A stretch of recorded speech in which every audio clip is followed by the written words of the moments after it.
Mordecai manda a dirse los judíos que se avise en la del 14:15 que es día de Purim. Viva yo, viva Rey, viva todos Israel, viva la reina Esther que nos dio tanto placer.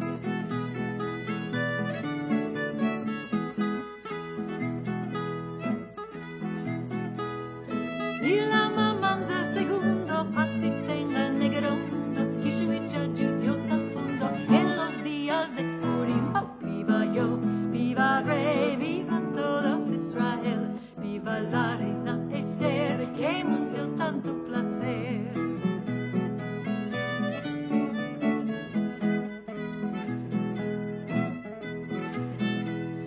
Llaman todos los chiquititos, bolsas llenos de bombónicos que se emergen los jugueticos, unos enanos de Purim. Oh, viva yo, viva Rey, viva todos Israel, viva la reina Esther que nos dio tanto placer.